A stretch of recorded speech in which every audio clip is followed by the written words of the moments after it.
Hi, welcome. Enjoy the content, subscribe, and turn on notifications. Jacob Brennan had always believed marriage was about partnership. Not in the romantic, idealized sense people usually sell, but in the real, practical sense of building something together. Two adults choosing to share life, problems, achievements, and, above all, respect the agreement they made. To him, that meant being present, listening, adjusting when needed, and never giving up before trying every possible alternative. Jacob was an accountant. He worked with numbers, logic, precision. And he carried that same mindset into his personal life.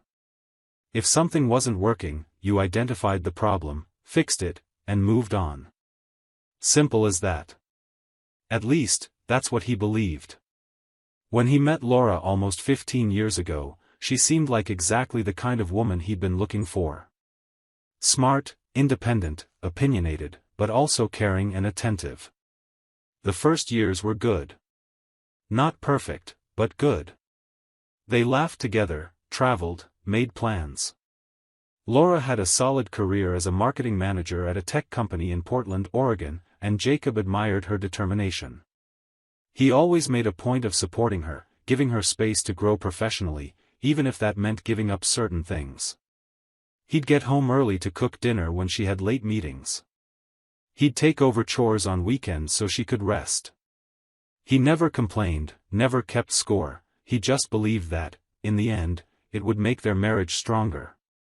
But over time, something changed. Not abruptly, but gradually, almost imperceptibly. Their conversations grew shorter. Dinners quieter. Sex, once frequent and spontaneous, became rare and mechanical, just another task to get done. Jacob tried to start conversations, asked about her day, suggested weekend plans, proposed short trips, but Laura always had an excuse. She was tired. Overworked. Needed to rest. Had a headache. And he, patiently, understood. After all, he had hard days too. He thought it was just a phase, that it would pass soon. That her job stress was weighing her down, but eventually things would return to normal. Except they didn't. Months turned into years, and the distance between them only grew. Jacob started noticing details he used to overlook. Laura always had her phone in hand, but never showed anything. The screen always faced down when she set it on the table. She was always leaving for meetings that lasted hours, coming home late at night. Always irritated when he asked anything about work, as if every question were an intrusion. And worse, she was cold, like his presence was just an annoyance. Jacob wasn't a confrontational man, but he wasn't a fool either. He knew something was wrong. He could feel it in the air, in the way she avoided his eyes, in the way she pulled away when he tried to hug her. That's when he decided to suggest couples therapy. It was a Sunday afternoon. They were sitting in the living room, each in their own corner, when Jacob took a deep breath and said, "Laura, I think we need help. This isn't working anymore. We barely talk, barely look at each other. I think we should see a couples therapist." He expected resistance, but what he got was worse, indifference. Laura didn't even look up from her phone. "You think so?" was all she said, in a tone that bordered on disdain. Jacob insisted. He said it wouldn't hurt to try, that maybe a professional could help them understand what was going on, that he didn't want to give up without exhausting every possibility. After weeks of resistance, with Jacob bringing it up again and again, Laura finally gave in. "Fine, Jacob. If that's what you want, we'll do it." Her tone sounded like she was doing him a favor, but Jacob ignored it. The important thing was that she had agreed. The first session was tense. The therapist, a woman named Dr. Patricia Hoffman, experienced and direct, with an office in a discreet downtown Portland building, asked simple but deep questions. She wanted to understand their dynamic, how each felt, what they expected from the other. Jacob opened up completely. He talked about the distance, the lack of communication, the feeling of living with a stranger. He admitted he might have failed somewhere, maybe hadn't given Laura the attention she needed, maybe had grown complacent. He was willing to change, to improve, to do whatever it took. He spoke with emotion in his voice, his eyes tearing up at times, showing his vulnerability without holding back. Laura, on the other hand, listened in silence. She nodded occasionally but said little. When the therapist asked her questions directly, her answers were short and evasive, as if she were going through the motions. "Yeah, I think he's right about some things. I don't know, maybe I'm just tired. Yeah, we probably need to talk more." But she never proposed anything concrete. Never took responsibility. Never showed a real desire to change. Dr. Hoffman tried to go deeper, to get Laura to talk about her feelings and frustrations, but it was like talking to a wall. Always superficial answers, always deflection. And so it went on. 8 months of weekly sessions. Every Wednesday at 7 p.m. Jacob took notes in a small notebook he carried, reflected on every topic discussed, and tried to implement the changes suggested. He became more present, more attentive, more affectionate. He started leaving sweet notes around the house, cooking special dinners, planning outings Laura used to enjoy. He tried to start conversations, plan moments together, surprise her with small gestures.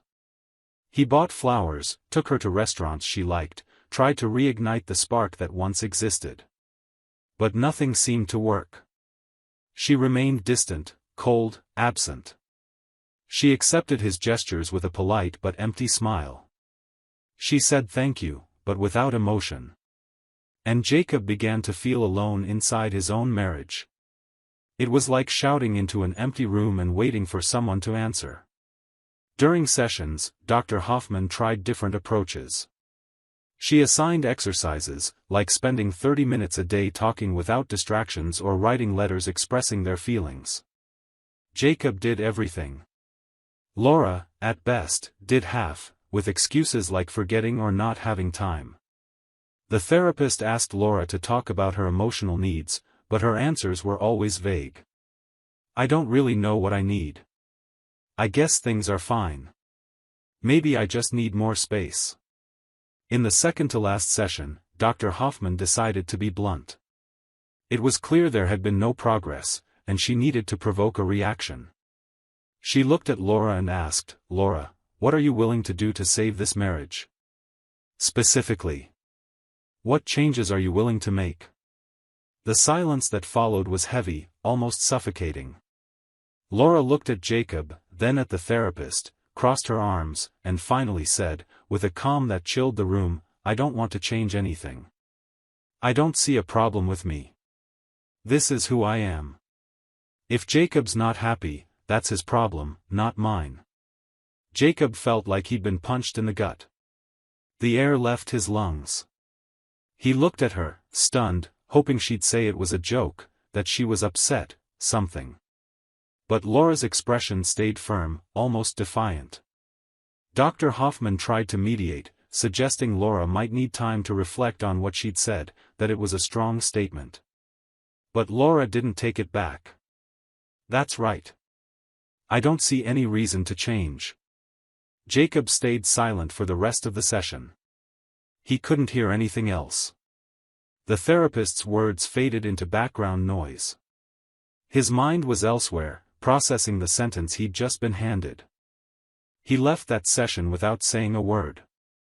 He got into his car, sat there gripping the steering wheel tightly, and took several deep breaths, trying to control the wave of emotion flooding him.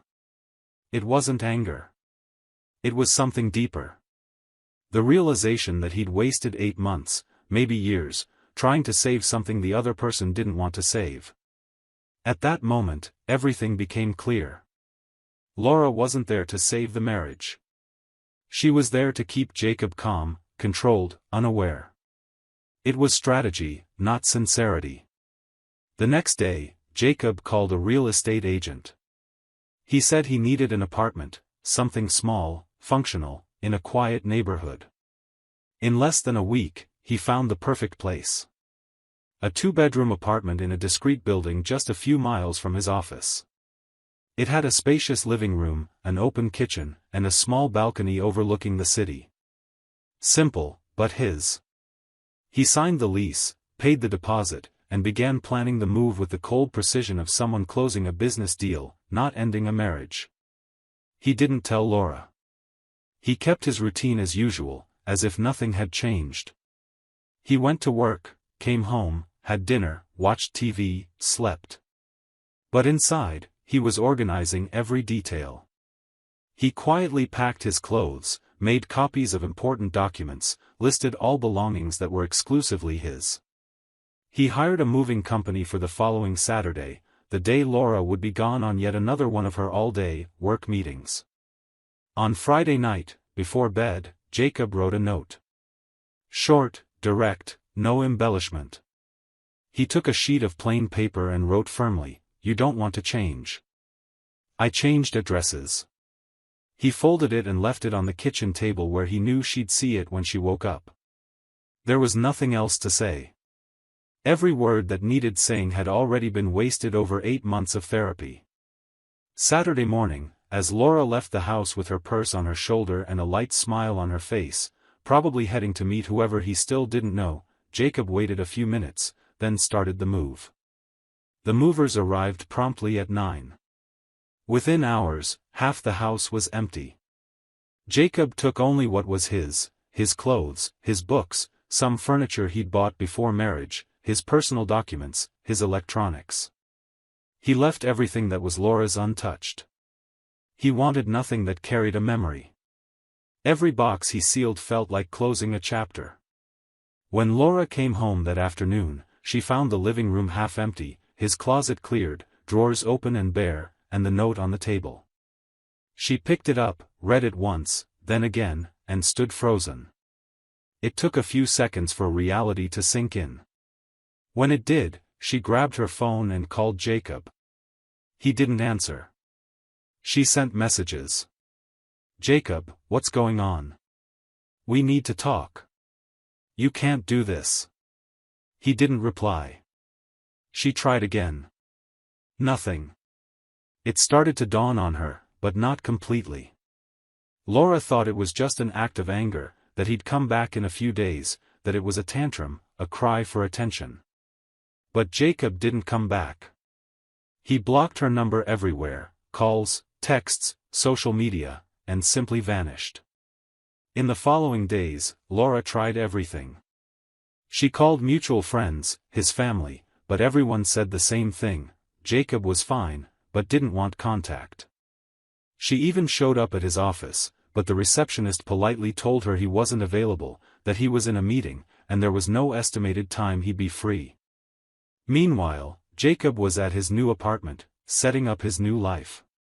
In the first few days, he felt a mix of relief and sadness. Relief for finally making a decision, for not being trapped in something meaningless anymore. Sadness for investing so many years in something that, in the end, meant nothing to the other person. But the sadness faded, and the relief grew. For the first time in a long while, Jacob felt light. He could breathe without the constant weight of trying to be enough for someone who never valued him. A week after moving, Jacob was home sorting through financial documents when he decided to check the shared email account he and Laura had used for household bills. It was an old account, created years ago, that both knew the password to and used only for bills, receipts, and bank statements. Jacob logged in to see if anything needed to be handled before the divorce, and that's when he saw them. Amid the bank emails and supermarket receipts, there were personal messages. Many of them. All from someone named M. Stevens. Curious and with his heart pounding, Jacob opened the first one. It was short but enough to make his stomach twist. "Last night was amazing. I can't wait to see you again. You're all I think about all day." Jacob looked at the date, 3 weeks ago. He opened another, older one. "You're everything I've ever wanted. I never thought I could feel this way again. With you, I feel alive." Another, from 6 months ago. "I know it's complicated, but we'll figure it out. You deserve to be happy, Laura." And I want to be the one who makes you happy. And so on, dozens of emails exchanged over more than 2 years. Love declarations, plans to meet, late-night messages, attached photos. Jacob stood there, reading everything. Each word was like a stab. Not just because of the betrayal, though that hurt deeply, but because of the lies, the manipulation, the pretending. While he was fighting to save the marriage, suggesting therapy, showing up every week, taking notes, trying to change, she was living a parallel life. And worse, she used therapy as a smokescreen, a way to keep him distracted, believing there was hope. She never planned to change because she didn't have to. She had the best of both worlds, the security and stability Jacob provided, and the passion and thrill Mike Stevens offered. Jacob took a deep breath, saved every message, captured screenshots meticulously, organized everything into a well-labeled digital folder, and made backups in 3 different places. Not out of anger, but precaution. He knew sooner or later he might need them. Then he called a lawyer a colleague had recommended and scheduled an appointment for the next morning. The lawyer, a man named Richard Coleman, with over 20 years of experience in divorce cases, listened quietly. When Jacob finished explaining, showing the printed emails and screenshots, Richard just nodded and said, "You did the right thing by leaving. And with this evidence, the divorce will be quick and straightforward. She has no grounds to contest anything." Jacob agreed. He didn't want revenge, didn't want to humiliate Laura publicly. He just wanted to end things cleanly and move on. 2 days later, Laura was served divorce papers by a court officer. She called Jacob in panic, but he didn't answer. She sent long, emotional messages, begging to talk, asking for another chance, saying she was ready to change now, that she understood her mistake. Jacob read them all but didn't reply. There was nothing left to say.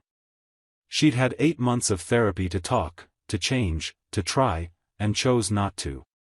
She'd said, right in front of the therapist, that she saw no problem with herself. Weeks later, Laura showed up at his apartment. She rang the bell repeatedly until Jacob, tired of the noise, opened the door. She looked different. Messy hair, puffy red eyes, wrinkled clothes, no makeup. Nothing like the polished woman she used to be. She tried to step inside, but Jacob blocked the doorway with his arm. "Jacob, please. We need to talk. I know I messed up, but I still love you. We can try again. I promise I'll change. I really will this time. I'll do everything differently." Her voice trembled, desperate, almost pleading. Jacob looked her in the eyes, and for the first time in a long time, he felt pity. Not for her, but for the situation. For how pathetic it all was, her standing there trying to fix something she had consciously destroyed. "Laura, you had 8 months to change. 8 months of therapy, of conversations, of chances. And you chose to do nothing.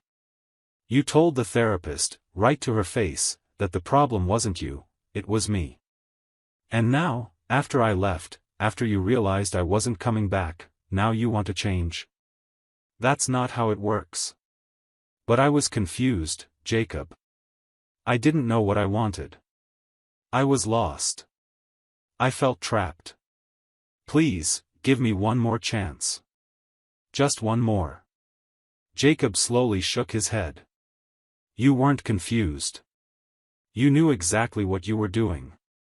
I know about Mike Stevens, Laura. I saw the messages. All of them. 2 years of lies, of cheating, while I was trying to save a marriage you'd already destroyed. While I was taking notes in therapy, trying to be better, you were planning dates with another man." Laura went pale. The color drained from her face. She tried to speak, opened her mouth, but no words came out. Her legs seemed to give way. Jacob continued, firm, without raising his voice. "You didn't want to change because you already had everything you wanted. Me paying your bills, giving you security, giving you a home, while you lived out your fantasy with someone else. And therapy? That was just theater, to keep me calm, to keep me from suspecting anything. But it's over, Laura. Sign the papers and move on. I already have. Laura started sobbing, loud, desperate. She tried to grab him, but Jacob stepped back. Not angrily, but firmly. Jacob, don't do this. I need you. I messed up, but everyone makes mistakes. You can't just throw me away like this. I'm not throwing you away. You threw yourself away. I'm just respecting myself now, something you never did. With that, he closed the door gently but firmly. He heard her on the other side for a few minutes, crying, knocking softly, begging, but he didn't open it again. There was nothing left there. That woman was a stranger now. In the following months, the divorce was finalized. Laura tried to contest some things, asked for part of the assets, claimed she'd contributed emotionally to the marriage, but the evidence was undeniable, and Jacob's lawyer was relentless. Jacob kept what was his, she kept what was hers. The house was sold, and they went their separate ways. Simple, clean, final. Jacob completely remodeled his apartment. Painted the walls in colors he liked, bought new furniture that reflected his taste, filled the shelves with books he'd always wanted to read, made the space truly his. He reconnected with friends he'd neglected during the marriage, picked up old hobbies like playing guitar, started traveling alone to places he'd always wanted to visit. And for the first time in years, he felt alive again. No longer living for someone else, but for himself. One afternoon, months after the divorce, Jacob was at a cafe downtown reading the paper and drinking coffee when he saw Laura across the street. She was with a man, probably Mike Stevens. Tall, gray hair, well-tailored suit. They looked happy, laughing, walking hand in hand.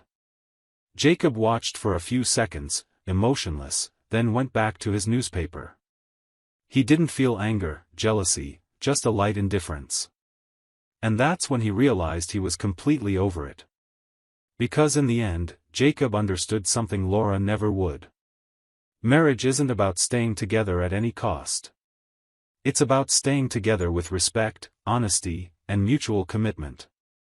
And when one person decides they're done doing their part, when they refuse to see any fault in themselves, when they won't change a thing, the only thing left to do is leave. No drama, no hate, no revenge.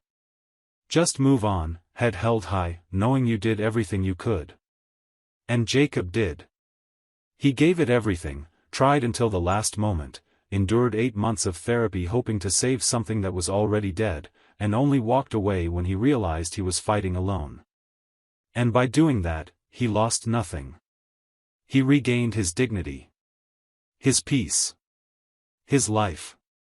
Laura, on the other hand, lost a man who truly loved her, who was willing to fight for her, who respected her, who spent years trying to build something solid. She traded security for illusion, commitment for fantasy, loyalty for betrayal. And in the end, all she was left with was the bitter memory of a man who didn't come back, didn't beg, who simply changed addresses and never looked back. Because some choices in life have no return. And when you lose someone who valued you, respected you, loved you truly, it's not the world that changes. It's you who realizes, too late, what you threw away. And then all that's left is to live with the consequences of your own choices. Thank you for watching the video. If you enjoyed it, don't forget to subscribe to the channel and turn on notifications so you won't miss any updates. See you next time.